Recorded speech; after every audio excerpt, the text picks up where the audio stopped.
Assalamualaikum warahmatullahi wabarakatuh. Perkenalkan, nama saya Cindy Risma Widia dengan NIM 221111000011 dari kelas IPA 1. Baik, di sini saya akan menyampaikan materi tentang fikih jinayah, hudud, qisas, diyat, dan ta'zir. Baik, yang pertama adalah fikih jinayah. Apa sih fikih jinayah itu? Menurut Sayyid Sabiq, bahwa kata jinayah menurut tradisi syariat Islam ialah segala tindakan atau perbuatan yang dilarang oleh hukum syariat Islam. Adapun menurut Abu Muhammad Mahmud dalam kitabnya Al-Binayah fi Syarh Al-Hidayah mendefinisikan jinayah adalah setiap perbuatan yang bisa merugikan atau mendatangkan bencana terhadap jiwa dan harta.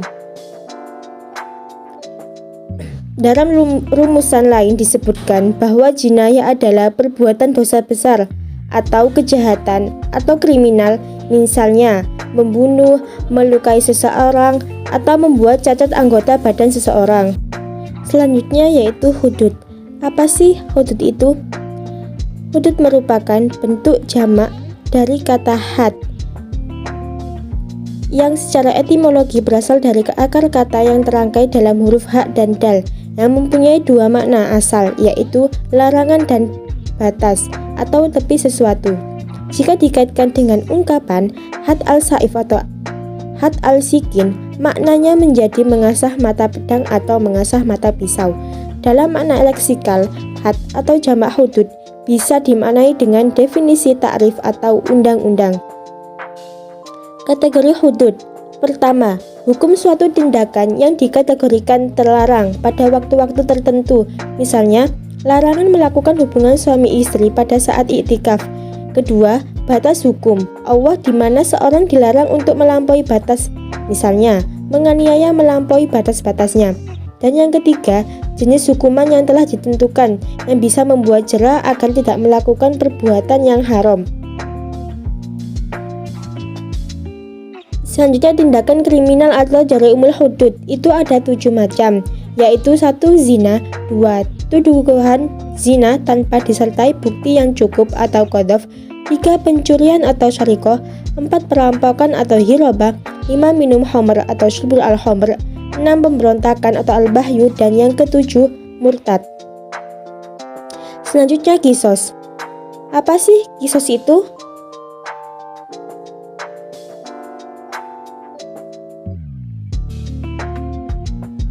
Yang dinamakan qisas. Qisas dalam arti bahasa adalah menelusuri jejak. Selain itu, qisas dapat diartikan keseimbangan dan kesepadanan. Sedangkan menurut istilah syara, qisas adalah memberikan balasan kepada pelaku sesuai dengan perbuatannya.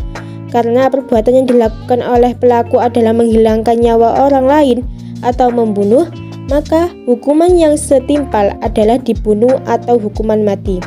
Adapun sebab-sebab yang dapat menggugurkan hukuman qisas adalah 1. Meninggalnya pelaku tindak pidana, 2. Tobatnya pelaku tindak pidana, 3. Hilangnya tempat melakukan qisas, 4. Perdamaian, 5. Pengampunan, 6. Diwarisnya qisas, dan yang terakhir 7 adalah kadaluarsa atau al-taqaddum. Selanjutnya diyat. Apa sih diyat itu? Diyat adalah sejumlah denda yang dikeluarkan oleh pelaku pembunuhan kepada keluarga korban yang memaafkan perbuatannya. Adanya diyat merupakan bentuk pengganti hukuman qiyas.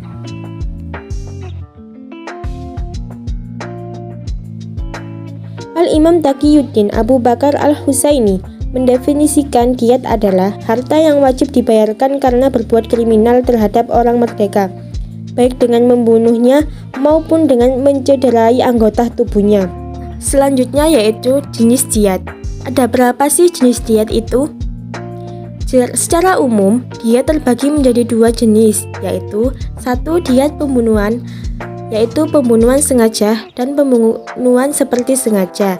Yang kedua, diyat penganiayaan, yaitu terkena kepala, menghilangkan anggota badan, dan melenyapkan anggota badan. Selanjutnya yaitu ta'zir. Apa sih ta'zir itu?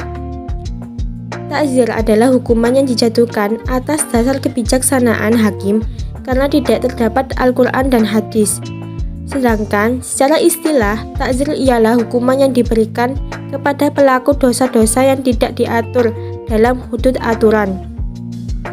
Selanjutnya yaitu hukuman takzir. Hukuman takzir adalah sanksi bagi kemaksiatan yang di dalamnya tidak ada had dan kifarat. Dengan kata lain, sanksi atas berbagai macam-macam kemaksiatan yang kadar sanksinya tidak ditetapkan oleh syarek.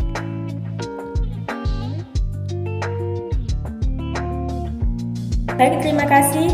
Itulah materi yang dapat saya sampaikan mengenai tentang fikih jinayah, hudud, kisos, diyat, dan takzir. Cukup sekian materi yang dapat saya sampaikan. Wassalamualaikum warahmatullahi wabarakatuh.